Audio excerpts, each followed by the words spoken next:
prévention contre le coronavirus, les recommandations du personnel de santé. Actuellement, 28 pays dans le monde entier sont touchés par l'épidémie du coronavirus. Selon les informations, les symptômes les plus courants de l'infection au coronavirus sont des troubles respiratoires, de la fièvre, de la toux, de l'essoufflement et des difficultés respiratoires.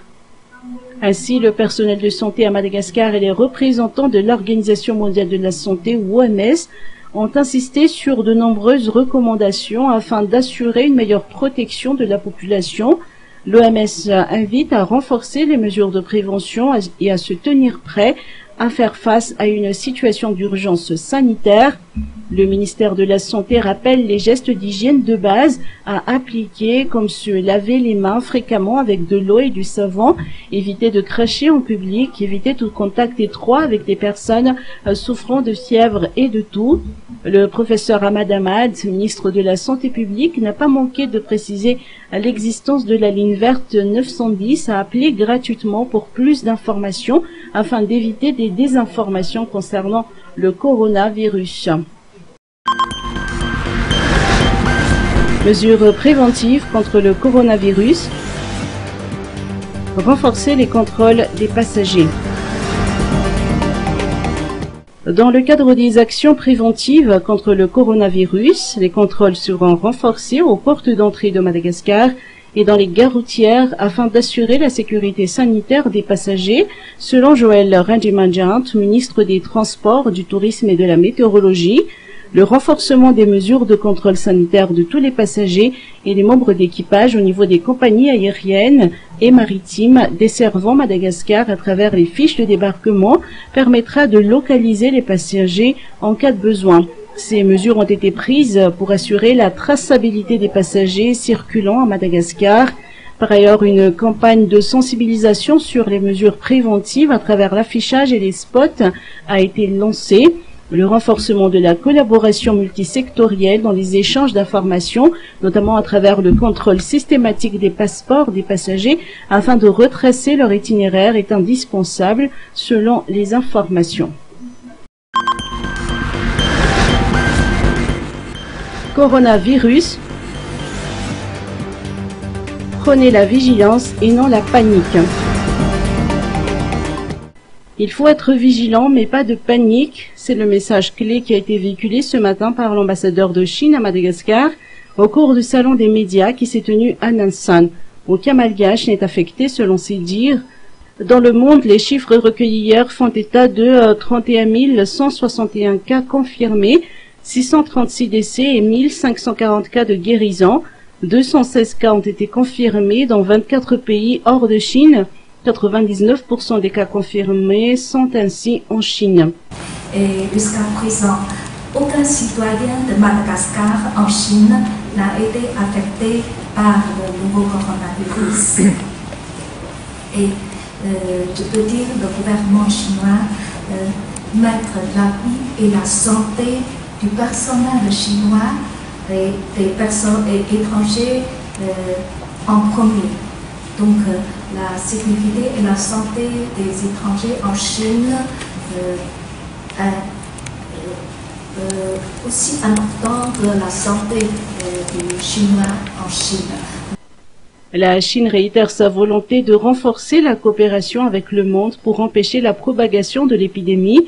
Le coronavirus n'est pas une pandémie, mais une épidémie, a pour sa part indiqué le professeur Charlotte Fati Ndiaye, représentante de l'OMS à Madagascar. Conscient du risque, l'OMS travaille avec le gouvernement pour préparer le pays à travers notamment la distribution de détection des cas précoces au niveau des ports et des aéroports, la formation des personnels de santé. Toutefois, l'OMS ne recommande pas l'arrêt du trafic aérien avec la Chine. Nous avons assuré que le personnel de santé aux aéroports et aux ports reçoivent la formation nécessaire selon la définition des cas. Cela veut dire qu'aujourd'hui, en principe, le personnel malagasy est capable de détecter s'il y a un cas de coronavirus.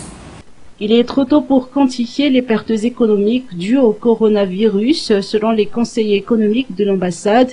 Néanmoins, la Chine est confiante de gagner la bataille contre le coronavirus. Sinistré. Remise de dents du parti Avis. Le Bureau national de gestion des risques et catastrophes ou BNGRC continue d'accueillir des dons pour les sinistrés suite aux pluies torrentielles du mois de janvier dernier. Aujourd'hui, des membres du parti Avis se sont rendus au siège de BNGRC à Varachantanmouj pour remettre des dons comme du riz, du maïs et du pois sec. Madagascar a été frappé par une cyclogenèse qui a traversé donc de l'est en ouest, c'est-à-dire du côté de l'Ochamandro jusqu'à côté de Majanga. Majanga était presque sous l'eau. On a vu tout ça à la télévision. Malheureusement, il y avait des pertes de vie, mais le président était sur place le premier jour de l'inondation pour sauver des vies humaines, des enfants et des femmes qui étaient sous l'eau. Donc on a tous vu à la télévision les sinistrés. On ne peut pas rester insensible, si vous voulez, au malheur des gens. C'est très poignant de voir les gens, des jeunes enfants qui ont besoin de nourriture, nos frères, nos soeurs, nos parents. Là, cette fois-ci, je fais appel aux Malgaches de bonne volonté, les politiciens, au lieu de râler, aider les gens. Et donc nous, la vie, la grande famille de la vie, ma famille même, on est venu donc offrir une centaine de sacs de riz, de maïs. Et je compte aux gens qui s'en occupent de bien, comment dirais-je, partager aux gens nécessités qui ont besoin de ces dons. Selon Sylvain Abetsaroun, il est préférable de laisser au BNGRC le soin de gérer les dons recueillis afin d'éviter la distribution de denrées alimentaires périmées aux sinistrés. Donc, ils font des dons assez directs et en ce moment, il y a des proliférations de produits alimentaires périmés et qu'il faut faire très attention. Donc, il faut que ces dons soient bien vérifiés. Il y a aussi des dons, si vous voulez, qui ne sont pas très appropriés. Par exemple, si on donne des raquettes de ping-pong là-bas, les gens n'en ont pas besoin. Selon les dernières statistiques, les pluies torrentielles du mois de janvier ont fait plus de 25 248 sinistrés dans cette région de Madagascar.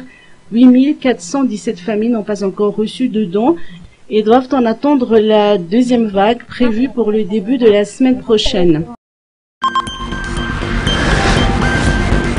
Pochta Malagasy. Objectif zéro détournement.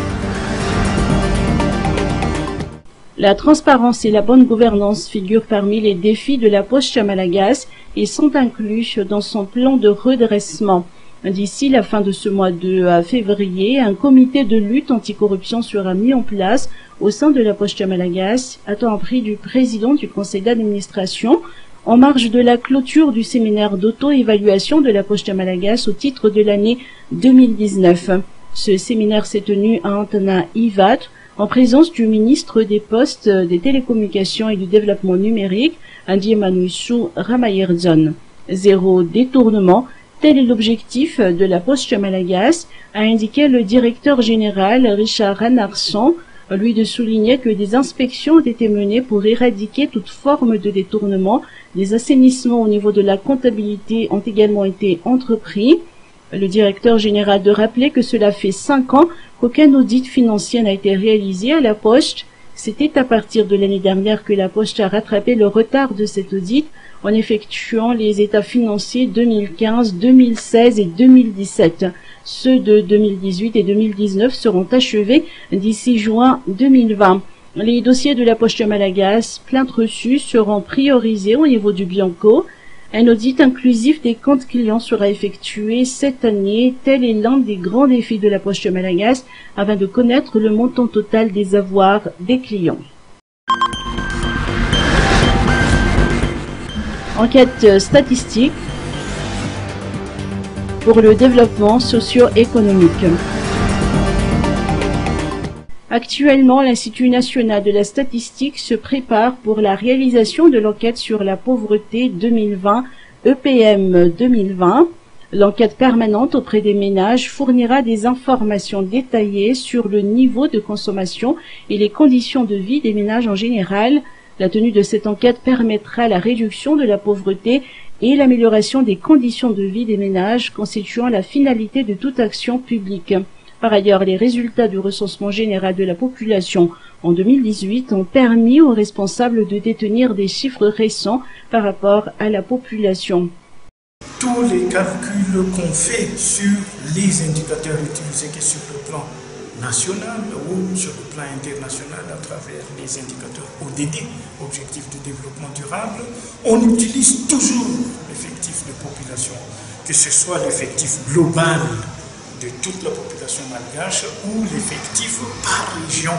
Donc on les utilise pour évaluer les indicateurs qui vont donc indiquer l'évolution de notre développement socio-économique. Les actions de l'INSTAT contribuent au développement de Madagascar. L'Institut national de la statistique est surtout engagé dans la production des statistiques publiques en matière de gestion macroéconomique de notre pays. Par exemple, le calcul du taux de croissance économique, le produit intérieur brut, le revenu national et tous les indicateurs macroéconomiques que nous utilisons couramment, c'est l'Institut national de la statistique qui fait le calcul, bien sûr en collaboration avec les autres institutions qui sont engagées dans cette même démarche. Ainsi, l'INSTAT joue un rôle de gardien de la méthodologie et de la nomenclature. Salon Avenir et formation, un rendez-vous incontournable.